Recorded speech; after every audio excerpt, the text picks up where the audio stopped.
Hello friends, કેમ છો? આઈ am sure તમે બધા જ શાનદાર, જબરજસ્ત, જિંદાબાદ હશો. ફ્રેન્ડ્સ, જો તમે પ્રથમ વખત અમારી ચેનલની મુલાકાત લઈ રહ્યા છો તો પ્લીઝ સબસ્ક્રાઇબ અવર ચેનલ. અને હા, વિડીયો જોયા બાદ જો આપને વિડીયો ગમે તો બધાને કહેજો, અને વિડીયો જોયા બાદ આપને કંઈક કચાશ જણાય તો કોમેન્ટ બોક્સમાં મને કહેજો. હું ચોક્કસ આપની વિનંતીને વાચા આપીશ. ફ્રેન્ડ્સ, આજના ટોપિકની ચર્ચા કર્યા બાદ જો આપના મનમાં કંઈ પણ પ્રશ્ન હોય, કંઈ પણ મૂંઝવણ હોય તો કોમેન્ટ બોક્સમાં મને જણાવજો. હું ચોક્કસ આપના પ્રશ્ન, આપની મૂંઝવણને દૂર કરવાનો પ્રયત્ન કરીશ. સો ફ્રેન્ડ્સ, ચાલો આજના ટોપિકની ચર્ચા શરૂ કરીએ. નમસ્કાર મિત્રો, આજના વિડીયોમાં આપણે જોઈશું આયુષ્માન જી કેટેગરી કાર્ડ કઈ રીતે આપણે જાતે જ ઇસ્યુ કરી શકીએ છીએ. જો આપણે સરકારી કર્મચારી હોય અને આપણું કર્મયોગી પોર્ટલ પર એકાઉન્ટ એક્ટિવ હોય તો આપણે કઈ રીતે આયુષ્માન જી કેટેગરી કાર્ડ ખૂબ જ સરળતાથી જાતે જ બનાવી શકીએ છીએ. ફ્રેન્ડ્સ, જો અહીં આપણે એકલાનો આયુષ્માન જી કાર્ડ બનાવવો હોય તો કર્મયોગી પોર્ટલ પર આપણે આપણા ફેમિલી મેમ્બર્સની ડિટેલ નાખવાની જરૂર નથી. પરંતુ જો આપણે આપણી સાથે સાથે આપણા ફેમિલી મેમ્બર્સના પણ આયુષ્માન જી કેટેગરી કાર્ડ બનાવવા હોય તો કર્મયોગી પોર્ટલ પર આપણા ફેમિલી મેમ્બર્સની ડિટેલ અપલોડ કરવી ફરજિયાત છે. તો સૌથી પહેલા આપણે આ રીતે એનેક્સ્ચર ઓફ સર્ક્યુલર નંબર એટલે કે એક સર્ટિફિકેટ આપણે આપણી હેડ ઓફિસમાંથી મેળવી લેવું પડશે, જેમાં આપણી સાથે સાથે આપણા ફેમિલી મેમ્બર્સના પણ નામ, જન્મ તારીખ અને આધાર કાર્ડ સાથેનું વેરિફિકેશન આ સર્ટિફિકેટ દ્વારા કરી શકાય છે. તો મિત્રો, આ સર્ટિફિકેટ આપણે ફરજિયાતપણે આપણી હેડ ઓફિસમાંથી મેળવી લેવું જરૂરી છે. જો આપની પાસે આ ફોર્મની પીડીએફ ન હોય તો હું વિડીયોના ડિસ્ક્રિપ્શનમાં આ ફોર્મ એટલે કે બ્લેન્ક ફોર્મ માટેની પીડીએફની લિંક મૂકી દઈશ. આપ આ લિંક પર ક્લિક કરીને બ્લેન્ક ફોર્મ સરળતાથી મેળવી શકો છો. અને આપની હેડ કચેરી એટલે કે જો આપ શિક્ષક તરીકે કામ કરતા હોય તો મુખ્ય શિક્ષક અથવા કેન્દ્ર શિક્ષકના સહી સિક્કા સાથેનું આ ફોર્મ, જેની આપણે સૌથી પહેલા જેપીઈજી ફાઇલ બનાવી લેવી પડશે. કારણ કે દરેક વખતે આપણે આ જેપીઈજી ફાઇલ એટલે કે આ સર્ટિફિકેટની જેપીઈજી ફાઇલ અપલોડ કરવાની થશે. તો હું આપને વિનંતી કરીશ કે સૌથી પહેલા આપ આ રીતનું સર્ટિફિકેટ આપના હેડ ઓફિસના સહી સિક્કા સાથે બનાવી લેશો. એક વખત આ ફોર્મ મેળવી લીધા બાદ આયુષ્માન જી કાર્ડ બનાવવા માટે સૌથી પહેલા આપણે કર્મયોગી પોર્ટલ પર આપણા ફેમિલી મેમ્બર્સના ડેટા અપલોડ કરીશું. જેમાં આપણે કર્મયોગી પોર્ટલ પર આપણા એચઆર પિન અને પાસવર્ડ સાથે કેપ્ચા કોડ એન્ટર કરી કર્મયોગી પોર્ટલમાં લોગિન થઈ જઈશું. અહીં કર્મયોગી પોર્ટલમાં લોગિન થયા બાદ આપણે માય પ્રોફાઇલ આ ઓપ્શન પર ક્લિક કરીશું. મિત્રો, અહીં માય પ્રોફાઇલ પર ક્લિક કર્યા બાદ અહીં પર્સનલ ડેટા, ઓફિસ ડેટા અને ત્રીજું ઓપ્શન છે આઈડી નંબર, જેમાં આપણે આપણો આધાર કાર્ડ નંબર સૌથી પહેલા એડ કરીશું. જેમાં સિલેક્ટ આઈડીમાં આપણે આપણો આધાર કાર્ડ સિલેક્ટ કરીશું. ત્યારબાદ આઈડી નંબરમાં આપણે આપણો આધાર કાર્ડ નંબર એડ કરીશું. અહીં આધાર કાર્ડ નંબર એડ કર્યા બાદ વેલિડ ફ્રોમ, વેલિડ ટુ આ બે ઓપ્શન ટાઈપ કરવાની જરૂર નથી. ત્યારબાદ એડ ટુ લિસ્ટ આ ઓપ્શન પર ક્લિક કરીશું અને ત્યારબાદ સેવ એન્ડ નેક્સ્ટ બટન પર ક્લિક કરતા આપણો રેકોર્ડ સક્સેસફુલી ઇન્સ્ટોલ થઈ જશે. ત્યારબાદ જો આપણી પાસે ઇલેક્શન કાર્ડ અને બીજા કાર્ડ પણ અપલોડ કરવા હોય તો થઈ શકે છે, પરંતુ અહીં આપણને એની જરૂર નથી. ત્યારબાદ ફેમિલી મેમ્બર આ ઓપ્શન પર ક્લિક કરીશું. અહીં ફેમિલી મેમ્બર ઓપ્શન પર ક્લિક કર્યા બાદ આપણે આપણા ફેમિલી મેમ્બર્સના ડેટા એડ કરીશું. અહીં મિત્રો, વાઇફ માટે આપણે સ્પાઉસ ઓપ્શન આ સિલેક્ટ કરવાનું છે. વાઇફ પર્ટિક્યુલર શબ્દ આપણને રિલેશન વિથ એમ્પ્લોયમાં નહીં મળશે, તો સ્પાઉસ સિલેક્ટ કર્યા બાદ રેસિડિંગ વિથ એમ્પ્લોય યસ ઓપ્શન પર ક્લિક કરીશું. ત્યારબાદ ડિપેન્ડન્ટ વિથ એમ્પ્લોય અહીં પણ આપણે યસ સિલેક્ટ કરીશું અને મેરિટલ સ્ટેટસમાં મેરિડ આ ઓપ્શન સિલેક્ટ કરીને ઇઝ નોમિની આ બોક્સ પર ક્લિક કરીશું. સાથે સાથે does family member has Karmayogi account, તો અહીં આપણે યસ ઓપ્શન પર ક્લિક કરીશું અને યસ ઓપ્શન પર ક્લિક કર્યા બાદ આપણે આપણા હસબન્ડ અથવા વાઇફનો એચઆર પિન નંબર અહીં એડ કરી દઈશું.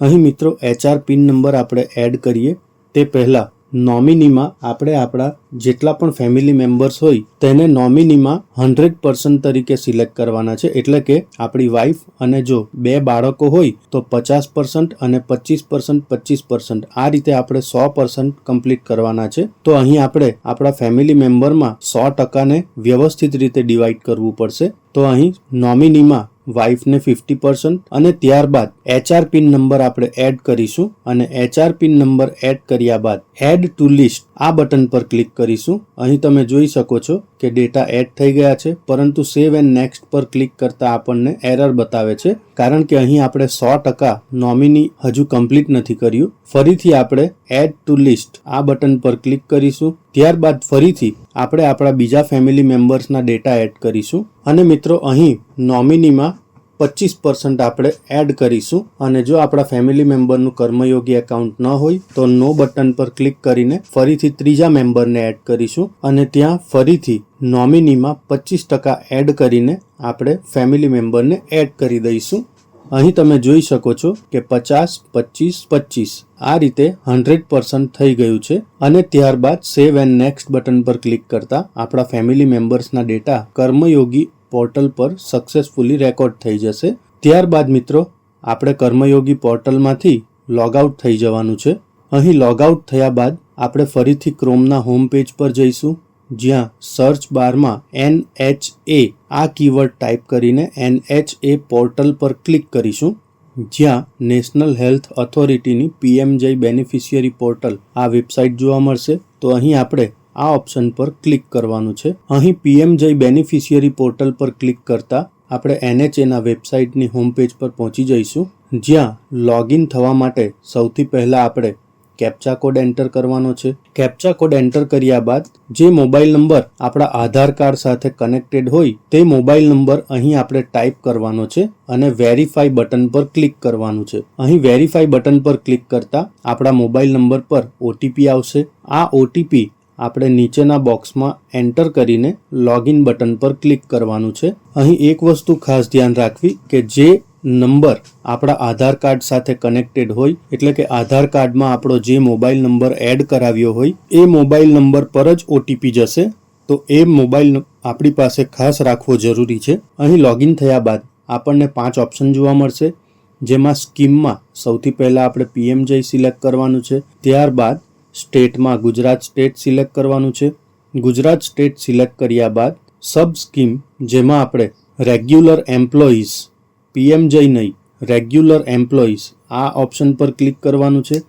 ત્યારબાદ ડિસ્ટ્રિક્ટમાં આપણે સુરત ડિસ્ટ્રિક્ટ સિલેક્ટ કરવાનો છે અને સર્ચ બાયમાં HR પિન નંબર આ ઓપ્શન સિલેક્ટ કરી આપણે HR પિન નંબર એડ કરીશું અને HR પિન નંબર એડ કર્યા બાદ કેપ્ચા કોડ એન્ટર કરીશું.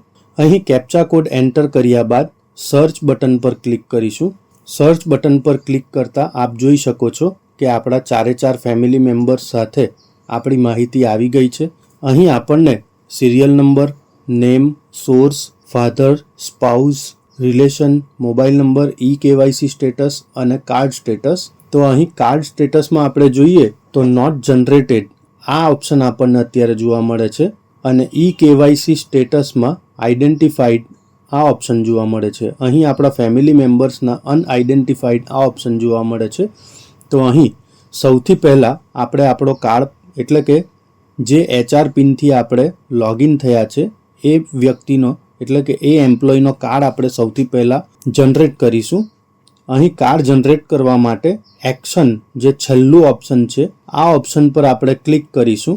સો ફ્રેન્ડ્સ, KYC ઓપ્શન પર ક્લિક કરતા અહીં તમે જોઈ શકો છો કે સૌથી પહેલાં આપણે આપણો આધાર કાર્ડ વેરીફાઈ કરવાનો છે, KYC કરવાનું છે. તો એના માટે આપણે આપણા આધાર કાર્ડને વેરીફાઈ કરવા બોક્સમાં આપણા 4 ડિજિટ જોવા મળશે અને અંતમાં વેરીફાઈ ઓપ્શન જોવા મળશે. તો આપણે આ વેરીફાઈ ઓપ્શન પર ક્લિક કરવાનું છે અને વેરીફાઈ ઓપ્શન પર ક્લિક કરતા ઓથેન્ટિકેશન મોડ, અહીં આપણને ફરીથી એક ડાયલોગ બોક્સ જોવા મળશે જેમાં કન્સેન્ટ છે. તો અહીં yes I wish to create આ બોક્સ પર ક્લિક કરવાનું છે અને આ બોક્સ પર ક્લિક કર્યા બાદ એલાઉ બટન પર ક્લિક કરવાનું છે. અહીં એલાઉ બટન પર ક્લિક કર્યા બાદ આપણને 2 OTP મળશે. એક OTP જે આપણા આધાર કાર્ડ સાથે હશે અને બીજો OTP જે આપણા મોબાઈલ નંબર વેરિફિકેશન માટે હશે. અહીં તમે જોઈ શકો છો કે બંને OTP એડ કર્યા બાદ ઓથેન્ટિકેટ આ સ્વિચ એક્ટિવ થઈ જશે, જેના પર ક્લિક કરી આપણે આપણો KYC કરવાનું છે. તો અહીં KYC કરવા માટે આધાર OTP આ ઓપ્શન પર આપણે ક્લિક કરવાનું છે. એ પહેલાં આપણી જે કંઈ ડિટેલ હોય છે જે આપણા કાર્ડમાં આવશે એ તમામ ડિટેલ આપણને અહીં જોવા મળે છે. તો અહીં આધાર OTP આ ઓપ્શન પર ક્લિક કર્યા બાદ વેરીફાઈ આ બટન પર ક્લિક કરવાનું છે. ફરીથી આપણે કન્સેન્ટ આ ઓપ્શન પર ક્લિક કર્યા બાદ ફરીથી 2 ઓટીપી, એક આપણા આધાર કાર્ડ નંબર પર અને એક આપણા મોબાઈલ નંબર પર જનરેટ થશે, જે બંને ઓટીપી આપણે ફરીથી અહીં એન્ટર કરવાના છે. અને જેવા આ બંને ઓટીપી આપણે એન્ટર કરીશું કે તરત જ નીચે KYC માટે એક બોક્સ ઓપન થશે, જેમાં આપણે આપણો રિયલ ટાઈમ ફોટોગ્રાફ એડ કરવાનો છે. તો અહીં મારી એક રિક્વેસ્ટ આપને છે કે આપ જે કોઈ લેપટોપ યુઝ કરતા હોય એ લેપટોપમાં કેમેરો એટલે કે ફ્રન્ટ કેમેરો હોવો જરૂરી છે. જો આપની પાસે આ ફ્રન્ટ કેમેરો ન હોય તો આપ વેબકેમથી પણ આ ઓથેન્ટિકેશન કરી શકો છો. અહીં આપણે કેમેરાના બટન પર ક્લિક કરતા આપણને આપણા કેમેરાનો ફ્રન્ટ વ્યૂ જોવા મળશે, જ્યાં આપણે આપણા ફેસને યોગ્ય રીતે પોઝિશન કરીને ફોટો કેપ્ચર કરીશું અને ત્યારબાદ પ્રોસીડ બટન પર ક્લિક કરીશું. અહીં આપણો ફોટો અપલોડ થઈ ગયા બાદ આપણા મોબાઈલ નંબરના વેરિફિકેશન માટે આપણે સૌથી પહેલાં વેરીફાઈ આ ઓપ્શન પર ક્લિક કરીશું, જ્યાં ફરીથી એક ઓટીપી આપણને મળશે, જે ઓટીપી આપણા મોબાઈલ નંબર પર આવશે. એટલે કે અહીં આપણા મોબાઈલ નંબરનું વેરિફિકેશન થઈ રહ્યું છે. અહીં આપણા મોબાઈલ નંબર પર જે ઓટીપી જનરેટ થશે એ ઓટીપી આપણે એન્ટર કરવાનો છે અને ઓટીપી એન્ટર કર્યા બાદ relation with family head self, ત્યારબાદ આપણે આપણો યોગ્ય પિનકોડ એડ્રેસનો એડ કરવાનો છે. આ પિનકોડ એડ કર્યા બાદ આપણે આપણું ડિસ્ટ્રિક્ટ, અર્બન રૂરલ અને ત્યારબાદ સિટી એડ કરીને જો આપ મહાનગરમાં રહેતા હોય તો આપનો જે તે વોર્ડ નંબર ચોક્કસ અહીં એડ કરવો પડશે. તો આ વોર્ડ નંબર આપ પહેલેથી મેળવી લેજો. ત્યારબાદ ડ્રેગ યોર ફાઇલ હિયર આ ઓપ્શન પર ક્લિક કરીને આપણે જે JPEG ફાઇલ બનાવી હતી, જે આપણા હાયર ઓથોરિટીમાંથી આપણે ફાઇલ મેળવી હતી, જેમાં આપણા ઉપરી અધિકારીના સહી સિક્કા સાથે અને આપણા તમામ ફેમિલી મેમ્બર્સના ડેટા એડ કર્યા હતા, એ ફાઇલની JPEG ફાઇલ અહીં એડ કરવાની છે અને ત્યારબાદ સબમિટ બટન પર ક્લિક કરવાનું છે. તો અહીં તમે જોઈ શકો છો કે KYC is complete and record sent for approval. તો ફ્રેન્ડ્સ, અહીં આપણો આયુષ્માન કાર્ડ એપ્રુવલ માટે જાય છે. અહીં આપણે રેફરન્સ નંબર ખાસ લખી લેવો જોઈએ, અથવા તો આ આખા સ્ક્રીનનો આપ એક સ્ક્રીનશોટ અથવા ફોટોગ્રાફ પણ લઈ શકો છો. અને ત્યારબાદ ઓકે બટન પર ક્લિક કરીને આપણે એપ્રુવલ માટે 14 થી 18 કલાક જેવી રાહ જોવી પડશે, કારણ કે એપ્રુવલમાં થોડો ટાઈમ લાગશે જ. અહીં તમે જુઓ છો કે આપણે ફરીથી હોમ પેજ પર આવી ગયા છે, જ્યાં આપણે ફરીથી લોગિન થઈને એક વખત કાર્ડનું સ્ટેટસ જોઈ લેવું જોઈએ. અહીં સ્કીમમાં આપણે ક્લિક કરીશું તો કંઈ જોવા નહીં મળશે. એના માટે હું આપને રિક્વેસ્ટ કરીશ કે એક વખત આખા પેજને આપણે રિફ્રેશ કરી લેવું જોઈએ, તો આ તમામ ઓપ્શન આપણને પાછા દેખાતા થશે. અહીં રીલોડ કર્યા બાદ તમે જોઈ શકો છો કે સ્ટેટ, ત્યારબાદ સબ સ્કીમમાં આપણે રેગ્યુલર એમ્પ્લોય, ડિસ્ટ્રિક્ટમાં સુરત અને HR પિન નાખીને કેપ્ચા કોડ એન્ટર કરતા આપણે લોગિન થઈ જઈશું. અહીં તમે હોમ પેજ પર જોઈ શકો છો કે જે એમ્પ્લોયના HR પિનથી આપણે G કાર્ડ જનરેટ કરવા જઈ રહ્યા છે તેનું KYC સ્ટેટસ વેરીફાઈ થઈ ગયું છે, પરંતુ કાર્ડનું સ્ટેટસ પેન્ડિંગ છે.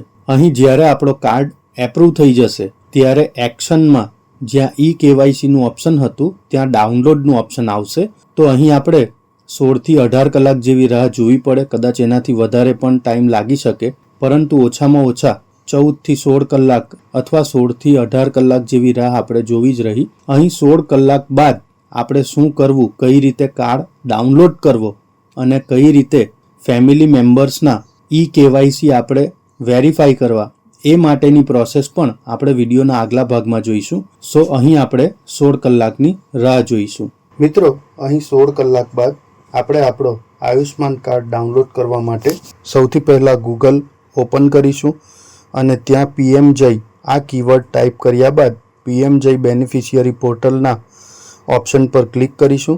અહીં આ ઓપ્શન પર ક્લિક કર્યા બાદ આપણે હોમ પેજ પર પહોંચીશું, જ્યાં આપણે કેપ્ચા કોડ એન્ટર કરી જે મોબાઈલ નંબરનો આપણે અગાઉ ઉપયોગ કર્યો હતો એ મોબાઈલ નંબર અહીં ટાઈપ કરીશું અને ત્યારબાદ વેરીફાઈ ઓપ્શન પર ક્લિક કરતા આપણા જે તે મોબાઈલ પર OTP જનરેટ થશે, જે OTP અહીં આપણે ટાઈપ કરીને લોગિન બટન પર ક્લિક કરીશું. અહીં લોગિન થયા બાદ ફરીથી આપણે સ્કીમમાં PM જઈ આ સ્કીમ સિલેક્ટ કરીશું. ત્યારબાદ સ્ટેટમાં ગુજરાત, સબ સ્કીમમાં આપણે રેગ્યુલર એમ્પ્લોય આ ઓપ્શન સિલેક્ટ કરીશું. ત્યારબાદ આપણું ડિસ્ટ્રિક્ટ સિલેક્ટ કરીશું અને ત્યારબાદ સર્ચ બાય અહીં HR પિન આ ઓપ્શન સિલેક્ટ કરીશું અને ત્યારબાદ આપણો HR પિન તથા કેપ્ચા કોડ એન્ટર કરી આપણે હોમ પેજ પર પહોંચી જઈશું. અહીં હોમ પેજ પર પહોંચ્યા બાદ તમે જોઈ શકો છો KYC સ્ટેટસ વેરીફાઈડ થઈ ગયું છે અને કાર્ડ સ્ટેટસમાં એપ્રુવડ એટલે કે આપણો આયુષ્માન કાર્ડ એપ્રુવ થઈ ગયો છે અને જનરેટ પણ થઈ ગયો છે. અહીં તમે એક્શન ઓપ્શનમાં નીચે જોઈ શકો છો કે ડાઉનલોડનું બટન એક્ટિવ થઈ ગયું છે, જ્યારે બાકીના 3 ફેમિલી મેમ્બર્સમાં હજુ KYCનું જ ઓપ્શન જોવા મળે છે. તો આ 3 ફેમિલી મેમ્બર્સનું KYC આપણે પછી કરીશું. સૌથી પહેલાં આપણે આપણો આયુષ્માન કાર્ડ ડાઉનલોડ કરી લઈશું. અહીં એક્શન કોલમમાં ડાઉનલોડ બટન પર ક્લિક કરીશું તો ત્યાં આપણો ફરીથી આધાર કાર્ડ વેરીફાઈ કરવાનો થશે. અહીં વેરીફાઈ બટન પર ક્લિક કરતાં એક ડાયલોગ બોક્સ જોવા મળશે, જ્યાં આપણે યસ બોક્સ પર ક્લિક કરી ફરીથી 2 OTP અહીં નાખવાના થશે. એટલે કે જે મોબાઈલ નંબર આપણા આધાર કાર્ડમાં હશે તેના પર એક OTP જશે અને બીજો આપણા મોબાઈલ પર જશે. જો આ બંને મોબાઈલ એક જ હોય એટલે કે એક જ મોબાઈલમાં આપણા આ બંને નંબર હોય તો એક જ મોબાઈલમાં આ બંને OTP આવી જશે, જ્યાં આપણે આ બંને OTP ટાઈપ કરી ઓથેન્ટિકેટ આ બટન પર ક્લિક કરીશું. તો અહીં તમે જોઈ શકો છો કે ડાઉનલોડ કાર્ડમાં આપણને આપણું નામ અને ફોટો જોવા મળશે, જ્યાં ચોરસ બોક્સ પર ક્લિક કરી ઓથેન્ટિકેશન બાય જ્યાં આપણે આધાર OTP આ ઓપ્શન પર ક્લિક કરીશું. આ બટન પર ક્લિક કરતાં ફરીથી કન્સેન્ટનું બોક્સ જોવા મળશે, જ્યાં યસ પર ક્લિક કરી આપણે એલાવ આ બટન પર ક્લિક કરીશું, જેથી ફરીથી 2 OTP જનરેટ થશે, જે એક આપણા આધાર કાર્ડવાળા મોબાઈલ નંબર પર આવશે અને બીજા આપણા બેનિફિશિયરીઝ મોબાઈલ નંબર પર આવશે. તો અહીં ફરીથી આપણે 2 OTP એન્ટર કરીશું અને આ 2 OTP એન્ટર કરતાં આપણો કાર્ડ જોવા મળશે અને ડાઉનલોડનું બટન આવી જશે, જ્યાં ડાઉનલોડના બટન પર ક્લિક કરતાં આપણા ડાઉનલોડના ફોલ્ડરમાં આપણા આયુષ્માન કાર્ડની PDF જોવા મળશે. તો ફ્રેન્ડ્સ, આ રીતે આપણે ખૂબ જ સરળતાથી આપણો આયુષ્માન કાર્ડ જનરેટ કરી શકીશું અને આની પ્રિન્ટ પણ આપણે અહીંથી જ લઈ શકીએ છીએ. અહીં તમે ડાઉનલોડના ફોલ્ડરમાં જઈ આ આયુષ્માન કાર્ડની PDF પણ WhatsApp પર સેન્ડ કરી શકો છો. ફરીથી આપણે હોમ પેજ પર જઈને આપણા ફેમિલી મેમ્બર્સના ડેટા એડ કરવા માટે એટલે કે એમનું KYC કરવા માટે ફરીથી હોમ પેજ પર જઈશું, જ્યાં ગુજરાત સબ સ્કીમમાં રેગ્યુલર એમ્પ્લોય, ત્યારબાદ ડિસ્ટ્રિક્ટ અને અંતે HR પિન સિલેક્ટ કરીશું. અહીં HR પિન સિલેક્ટ કર્યા બાદ અહીં HR પિન અને કેપ્ચા કોડ એન્ટર કરી સર્ચ બટન પર ક્લિક કરીશું. સર્ચ બટન પર ક્લિક કર્યા બાદ આપણા ફેમિલી મેમ્બર્સના એક્શન કોલમમાં KYCનું ઓપ્શન જોવા મળશે. અહીં આપણે આપણા 3 ફેમિલી મેમ્બરનું KYC વેરીફાઈ કરવું પડશે, તો જ એમના કાર્ડ જનરેટ થશે. અહીં એમનું KYC કરવા માટે આપણે અંતિમ એક્શન કોલમમાં KYC ઓપ્શન પર ક્લિક કરીશું, જ્યાં આપણા ફેમિલી મેમ્બરનો આધાર કાર્ડ નંબર નાખવાનો રહેશે. અહીં ફેમિલી મેમ્બરનો આધાર કાર્ડ નંબર એડ કર્યા બાદ વેરીફાઈ બટન પર ક્લિક કરવાનું છે. વેરીફાઈ બટન પર ક્લિક કરતા ફરી કન્સેન્ટનું બોક્સ જોવા મળશે, જ્યાં યસ સિલેક્ટ કર્યા બાદ એલાવ બટન પર ક્લિક કરીશું. તો ફરીથી અહીં 2 OTP જનરેટ થશે. એક આપણા મોબાઈલ પર આવશે અને એક આપણા ફેમિલી મેમ્બરના આધાર કાર્ડમાં જે મોબાઈલ નંબર એડ કર્યો હશે તેના પર OTP જશે. તો અહીં ફરીથી આપણે 2 OTP એન્ટર કરવાના છે અને આ બંને OTP એડ કર્યા બાદ ઓથેન્ટિકેટ બટન પર ક્લિક કરવાનું છે. તો અહીં તમે જોઈ શકો છો કે જે તે ફેમિલી મેમ્બરનું KYC માટેનું એક બોક્સ જોવા મળશે, જ્યાં આપણે ફરીથી આધાર OTP આ ઓપ્શન પર ક્લિક કરવાનું છે.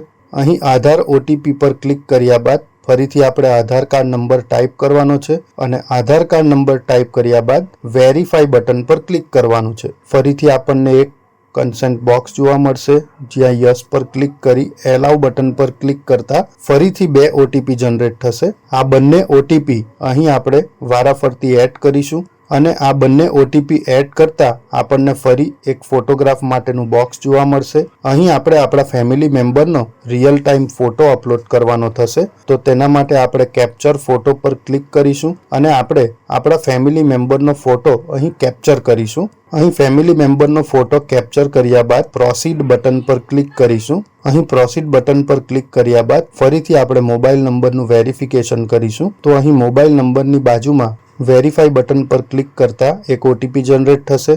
આપણા મોબાઈલ નંબર પર આવેલા OTP ને ફરીથી અહીં એડ કરીશું. અહીં OTP એડ કર્યા બાદ બાકીની ડિટેલ પણ આપણે જે આપણા KYC વખતે ભરી હતી તે જ રીતે ભરી દેવાની છે અને અંતે અપલોડ ડોક્યુમેન્ટમાં આપણે ફરીથી જે આપણા હાયર ઓથોરિટીની સહી સિક્કાવાળું એક ફોર્મ અપલોડ કર્યું હતું એ ફોર્મની JPEG ફાઇલ ફરીથી અહીં અપલોડ કરવાની છે. અને અંતે સબમિટ બટન પર ક્લિક કરવાનું છે. અહીં સબમિટ બટન પર ક્લિક કરતા આપણા જે તે ફેમિલી મેમ્બરનો KYC રેકોર્ડ એપ્રુવલ માટે જશે અને અહીં 16 થી 18 કલાકની રાહ આપણે જોવી પડશે. 16 થી 18 કલાક બાદ આપણા જે તે ફેમિલી મેમ્બરનો આયુષ્માન કાર્ડ જનરેટ થઈ જશે. તો અહીં તમે જોઈ શકો છો કે એક ફેમિલી મેમ્બરનો KYC અને આયુષ્માન કાર્ડ માટેની પ્રોસેસ પૂરી થઈ છે. એ જ રીતે આપણે આપણા તમામ ફેમિલી મેમ્બર્સના KYC વારાફરતી કરવા પડશે અને જે પ્રોસેસ આપણે પહેલા ફેમિલી મેમ્બરના KYC માટે કરી તે જ રીતે આપણે આપણા તમામ ફેમિલી મેમ્બર્સની KYC માટેની પ્રોસેસ કરવી પડશે. જેટલા સ્ટેપ આપણે પહેલા ફેમિલી મેમ્બર માટે લીધા તેટલા જ સ્ટેપ આપણે તમામ ફેમિલી મેમ્બર્સ માટે લેવા પડશે. અહીં તમે જોઈ શકો છો કે આપણે ફરીથી હોમ પેજ પર આવી ગયા છે અને બીજા ફેમિલી મેમ્બરની KYC ની પ્રોસેસ કરવા પહેલા આપના પેજને કમ્પલસરી એક વખત રિફ્રેશ કરી લેજો, જેથી સબ સ્કીમમાં રેગ્યુલર એમ્પ્લોયનું ઓપ્શન એક્ટિવ થાય. અધરવાઇઝ આપના આ પ્રોસેસમાં સબ સ્કીમમાં એક પણ ઓપ્શન જોવા નહીં મળશે. તો હું આપને વિનંતી કરીશ કે એક વખત આખા પેજને રિફ્રેશ ચોક્કસ કરી લેજો. સો ફ્રેન્ડ્સ, અહીં આપણા તમામ ફેમિલી મેમ્બરના KYC અપડેટ કર્યા બાદ તમે જોઈ શકો છો કે KYC સ્ટેટસ વેરીફાઈડ થઈ ગયા છે. સાથે સાથે કાર્ડ સ્ટેટસમાં આપણે જોઈએ તો અહીં આપણો કાર્ડ એપ્રુવ થઈ ગયો છે અને એને આપણે ડાઉનલોડ પણ કરી શકીએ છીએ. જ્યારે આપણા ફેમિલી મેમ્બર્સના કાર્ડ સ્ટેટસમાં તમને પેન્ડિંગ જોવા મળશે અને સાથે સાથે એક્શનમાં ડાઉનલોડના બટન પણ અહીં એક્ટિવ નથી થયા. તો ફ્રેન્ડ્સ, અહીં આપણે આપણા તમામ ફેમિલી મેમ્બર્સના KYC માટેની પ્રોસેસ કર્યા બાદ 16 થી 18 કલાક જેવી રાહ જોવી પડે છે. તો અહીં આપણે 16 થી 18 કલાકની રાહ જોઈએ અને વિડીયોના આગલા ભાગમાં જોઈશું કે આપણા તમામ ફેમિલી મેમ્બરના કાર્ડ આપણે કઈ રીતે ડાઉનલોડ કરીએ. સો ફ્રેન્ડ્સ, અહીં આપણે 16 થી 18 કલાકની રાહ જોઈશું. સો ફ્રેન્ડ્સ, અહીં 16 થી 18 કલાકની વેઇટ કર્યા બાદ આપણા ફેમિલી મેમ્બર્સના આયુષ્માન જી કાર્ડ ડાઉનલોડ કરવા માટે આપણે ફરીથી ગૂગલ ઓપન કરીશું. જ્યાં PMJAY કીવર્ડ ટાઈપ કર્યા બાદ આપણે PMJAY બેનિફિશિયરી પોર્ટલના ઓપ્શન પર ક્લિક કરીશું. જ્યાં આપણે કેપ્ચા કોડ એન્ટર કરીશું અને આપણો જે તે મોબાઈલ નંબર એડ કરી વેરીફાઈ બટન પર ક્લિક કરીશું. અહીં વેરીફાઈ બટન પર ક્લિક કરતા આપણા મોબાઈલ પર OTP જનરેટ થશે. આ OTP એન્ટર કર્યા બાદ આપણે લોગિન બટન પર ક્લિક કરીશું. અહીં ક્લિક કરતા આપણે હોમ પેજ પર પહોંચીશું. ત્યાં ફરીથી આપણે આપણું સ્ટેટ, સબ સ્કીમમાં રેગ્યુલર એમ્પ્લોય, ડિસ્ટ્રિક્ટમાં આપણું જે તે ડિસ્ટ્રિક્ટ અને સર્ચ બાયમાં HR પિન નંબર ક્લિક કરીશું. અહીં HR પિન નંબર એડ કર્યા બાદ કેપ્ચા કોડ ટાઈપ કરીશું અને કેપ્ચા કોડ ટાઈપ કર્યા બાદ સર્ચ બટન પર ક્લિક કરતા આપણે આપણા હોમ પેજ પર પહોંચી જઈશું. સો ફ્રેન્ડ્સ, અહીં આપણે હોમ પેજ પર તમે જોઈ શકો છો કે જ્યાં આપણું ડાઉનલોડનું બટન એક્ટિવ થયું હતું ત્યાં જ એક્શન કોલમમાં આપણા ત્રણેય ફેમિલી મેમ્બરના કાર્ડ સ્ટેટસમાં એપ્રુવડ જોવા મળે છે અને સાથે સાથે છેલ્લી કોલમ એક્શનમાં પણ ડાઉનલોડ માટેના બટન એક્ટિવ થઈ ગયા છે. તો અહીં આપણે વારાફરતી આપણા ત્રણેય ફેમિલી મેમ્બરના એટલે કે જેટલા પણ ફેમિલી મેમ્બર હોય તેમના કાર્ડ વારાફરતી આપણે ડાઉનલોડ કરવાના છે. અહીં મિત્રો એક વસ્તુ ખાસ ધ્યાન રાખવી કે જે રીતે આપણે આપણો આયુષ્માન કાર્ડ ડાઉનલોડ કર્યો હતો એની PDF ડાઉનલોડ કરી હતી તે જ રીતે આપણે આપણા તમામ ફેમિલી મેમ્બર્સના કાર્ડ પણ ડાઉનલોડ કરવાના થશે. એટલે કે દરેક કાર્ડ ડાઉનલોડ કરતી વખતે આપણે વારાફરતી OTP એન્ટર કરવાના થશે. એટલે કે દરેક પ્રોસેસ વખતે OTP નવા આવશે. તો આ વસ્તુ આપણે ખાસ ધ્યાનમાં રાખીશું. અહીં આપણે જે તે ફેમિલી મેમ્બરનો કાર્ડ ડાઉનલોડ કરવા માટે સૌથી પહેલા ડાઉનલોડ બટન પર ક્લિક કરીશું. ડાઉનલોડ બટન પર ક્લિક કરતા આપણો આધાર કાર્ડ આવી જશે. જ્યાં આપણે વેરીફાઈ બટન પર ક્લિક કરીશું. જ્યાં વેરીફાઈ બટન પર ક્લિક કરતા એક બોક્સ જોવા મળશે. જ્યાં આપણે યસ પર ક્લિક કરી એલાઉ બટન પર ક્લિક કરીશું. અહીં એલાઉ બટન પર ક્લિક કરતા ફરીથી 2 OTP જનરેટ થશે. આ 2 OTP એન્ટર કર્યા બાદ આપણે ઓથેન્ટિકેટ બટન પર ક્લિક કરીશું. અહીં ઓથેન્ટિકેટ બટન પર ક્લિક કરતા ફરીથી આપણને જે તે ફેમિલી મેમ્બરની ડિટેલ જોવા મળશે. ત્યાં ચોરસ બોક્સમાં ટિક કરી આપણે આધાર OTP આ ઓપ્શન પર ક્લિક કરીશું. અહીં આધાર OTP પર ક્લિક કર્યા બાદ વેરીફાઈનું બટન આવશે, જેના પર આપણે ફરીથી યસ પર ક્લિક કરી એલાઉ બટન પર ક્લિક કરીશું. અહીં એલાઉ બટન પર ક્લિક કરતા ફરીથી 2 OTP જનરેટ થશે, જે એક આપણા મોબાઈલ નંબર સાથે હશે અને બીજા આપણા આધાર કાર્ડમાં જે મોબાઈલ નંબર હોય તે મોબાઈલ નંબર પર OTP જશે. બંને OTP એન્ટર કર્યા બાદ ડાઉનલોડ બટન પર ક્લિક કરીશું. અહીં ડાઉનલોડ બટન પર ક્લિક કરતા આપણા જે તે ફેમિલી મેમ્બરનો આયુષ્માન કાર્ડ આપણા ડાઉનલોડ ફોલ્ડરમાં ડાઉનલોડ થઈ જશે. તો આ રીતે આપણે આપણા તમામ ફેમિલી મેમ્બર્સના આયુષ્માન કાર્ડ ખૂબ જ સરળતાથી ડાઉનલોડ કરી શકીશું અને એની PDF આપણે વોટ્સઅપ પર શેર પણ કરી શકીશું. So friends, that's for all. Thank you very much. So friends, હું આશા રાખું છું કે આજે જે માહિતી મેં આપને આપી તે આપને ગમી હશે. જો આપ ઈચ્છો છો કે હું બીજા પણ આવા ટોપિક પર વિડીયો બનાવતો રહું તો પ્લીઝ કમેન્ટ બોક્સમાં એ ટોપિકના ટાઇટલ મને જણાવજો. હું ચોક્કસ એ ટોપિક પર આપની સાથે ચર્ચા કરીશ. Thank you very much and best luck for your exams.